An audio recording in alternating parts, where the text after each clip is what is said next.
مساء الفل على حبايبي واخواتي الصيادين والجمال. طبعا الجماعه الصيادين دول انا بكن لهم احترام جميل قوي بصراحه. يعني الصيادين كلهم محترمين بما يرضي الله.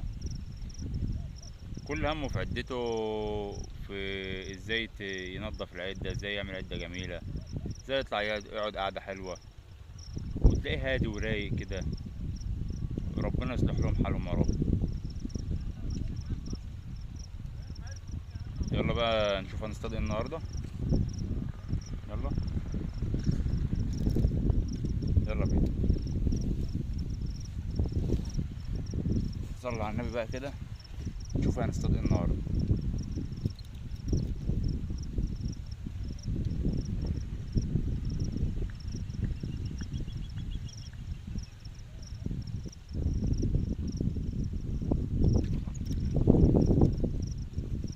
صلى على النبي.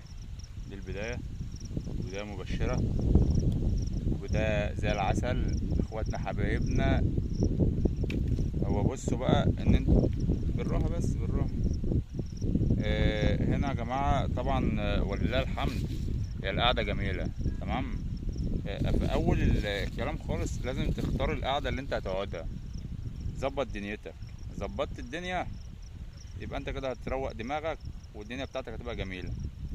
طبعا انا بصطاد بطوع مش بغل. اه. تمام. قصر وارمي. تمام. قصر وارمي. فاهم حاجه طبعا. القعده بتاعتك يا جماعه ظبطوا قعدتكم، اقسم بالله هتلاقي الدنيا جميله، وسكرك وشايك والسبرتات جميله، وهتلاقي الكلام كله بيحلو معاك في القعده الجميله. طبعا هي هوايه الصيد. هي والله العظيم ثلاثه، هي هوايه عشان الواحد يتعلم الصبر، مش اكتر. الواحد بقى خلقه في مناخيره.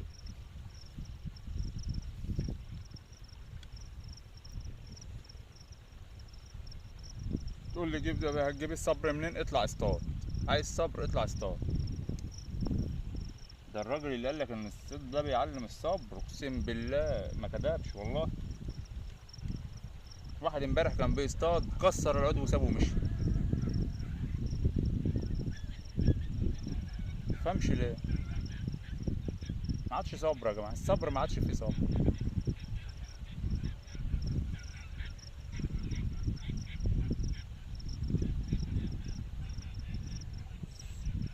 بتغمز. اقدر اقول لك ان انا استمتعت.